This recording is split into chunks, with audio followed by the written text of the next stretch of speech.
राधे राधे सभी को। आशा करती हूँ आपकी पढ़ाई अच्छी चल रही होगी। रामायण का कांड पार्ट 5 है, बाकी कांड आपको पढ़ा चुकी हूँ। बाल कांड पढ़ा चुकी हूँ आपको, अयोध्या कांड, अरण्य कांड और आज चौथा किष्किंधा कांड। देखो किष्किंधा में कितने सर्ग है? 67। पहला क्वेश्चन बन गया। अब देखो किष्किंधा तुंगभद्रा नदी के किनारे। देखो क्वेश्चन परीक्षा में आएगा किष्किंधा नगरी किस नदी के किनारे है? तुंगभद्रा नदी के किनारे। कहाँ है? कर्नाटक के पास में। देखना वानर सुग्रीव का निवास स्थान। देखो जो मैंने पर्वत बनाया है ऋषि मुख पर्वत के पास वानर सुग्रीव का निवास स्थान था। तो इससे आप याद रख सकते हो। यह रामायण का लघुत्तम कांड है, मतलब छोटा कांड है। राम द्वारा सुग्रीव के भाई बाली का वध करके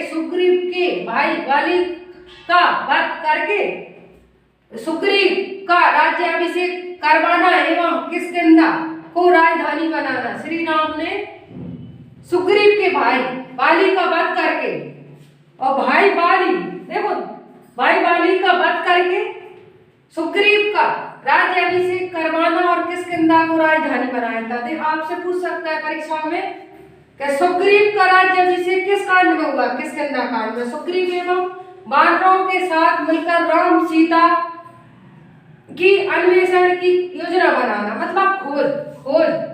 इसका मतलब होता है खोज करना, योजना बनाना। किस तरह अपन सीता माता को समुद्र लांघने के लिए जामवंत द्वारा हनुमान जी की शक्तियों का जागृत करना। देखना समुद्र लांघते समय हनुमान जी की स्मृति शक्ति कौन से कांड में है? मतलब शक्तियों को जागृत करवाना किष्किंधा कांड में। ठीक है।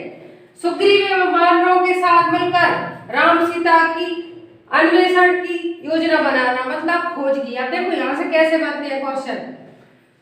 किष्किंधा कांड में 67 सबसे छोटा कांड।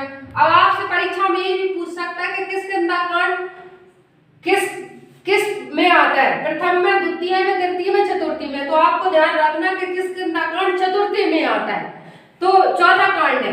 ठीक है। किष्किंधा कांड में कितने सर्ग होते हैं? 67। अब किष्किंधा कांड कहाँ है? तो भद्रा नदी के किनारे, ये कर्नाटक के पास पड़ता है।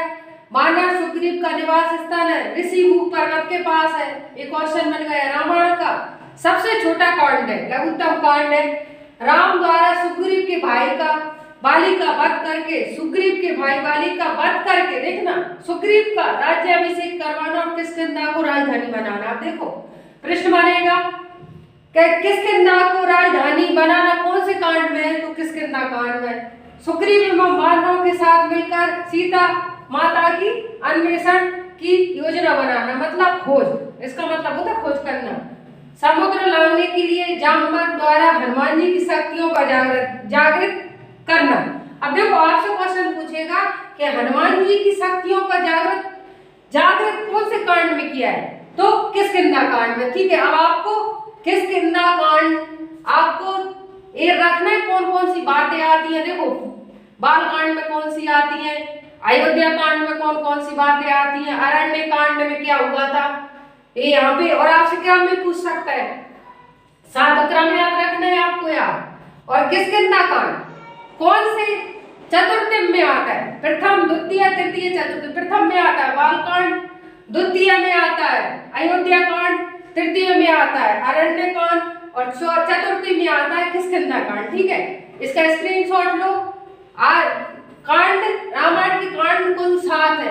आज 4 पढ़ा चुकी हूँ और वीडियो उठा लेना और फिर एक साथ में भी अपलोड कर दूंगी। ठीक है।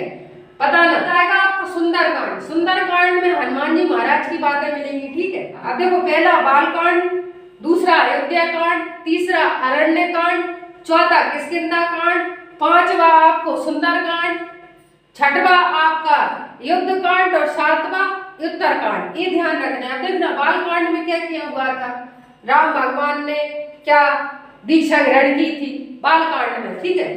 फिर उसमें क्या हुआ था, महायज्ञ हुआ था, पुत्र प्राप्ति के लिए यज्ञ करवाया था, जातिष्ठ यज्ञ करवाया था। फिर चारों भाइयों का विवाह हुआ था। इन बातों को याद रखना। ठीक है। अब अयोध्या कांड में क्या हुआ था कि भगवान को 14 वर्ष वनवास देना, मंत्र द्वारा षड्यंत्र रचना, ये बातें आपको याद रखनी कौन से कांड में कौन सी आती है। फिर अरण्य कांड में वन वाली बातें आएंगी, ठीक है। और जुड़े रहे, इसी तरीके की वीडियो देखना है तो।